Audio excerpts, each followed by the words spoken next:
એક કુંદર હતો. એને રસ્તા પરથી એક સરસ મજાનો કાપડનો ટુકડો મળ્યો. એને થયું, લાવને આની મજાની ટોપી બનાવું. એ તો કાપડનો ટુકડો લઈને પહોંચ્યો દરજી પાસે.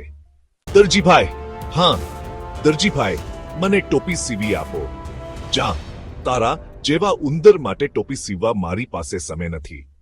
એમ તો સિપાહી કો બુલાંગા, બડે માર દેંગા, ખડે તમાશા દેહુંગા. ના ના ભાઈ, એવું ન કરીશ. રેખી, લા તારી ટોપી સીવી આપું છું. એને સરસ મજાની ટોપી સીવી આપી. ઉંદર તો રાજી થઈ ગયો. પછી એને થયું કે આવી મજાની ટોપી પર ફરત ફર્યું હોય તો કેવું સારું લાગે. એ તો ઉપરંડિયો ફરત ફરવાવાળા પાસે જેને કહે, ભાઈ મને મારી આ ટોપી પર મજાનું ફરત ફરી આપ. જા, તારા જેવા ઉંદર માટે ફરત ફરવા મારી પાસે સમય નથી.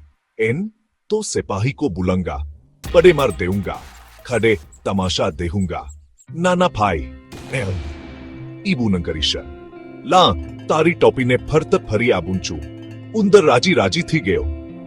પછી એને થયું કે આવી મજાની ફરત ફરેલી ટોપી પર મોતી ટાંક્યા હોય તો કેવું સારું લાગે.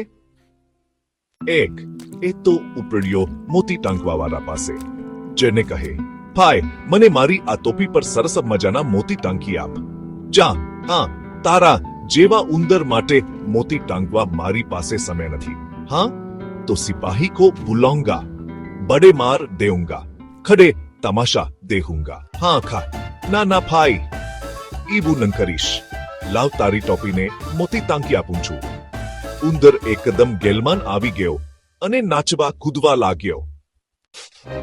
ત્યાં રાજાના સિપાહીઓ આવ્યા અને ઉંદરને કહે, એ ઉંદરડા, આ જો ખસ અહીંથી. રાજાની સવારી નીકળે છે. નહીં ખસું. રાજાની ટોપી કરતાં તો મારી ટોપી વધારે સારી છે. આ સાંભળીને રાજા ચીડાઈ ગયો. એને સિપાહીઓને કહ્યું કે આ ઉંદરની ટોપી લઈ લ્યો. રાજા ભિખારી, મારી ટોપી લીલી થી. આની ટોપી પાછી આપી દો. મને ભિખારી કહે છે. સિપાહીઓએ ઉંદરને એની ટોપી પાછી આપી દીધી. રાજા મારાથી ડરી ગયો. આમ નાચતો ગાતો એની ટોપી પહેરીને ઉંદર એના ઘરે ગયો.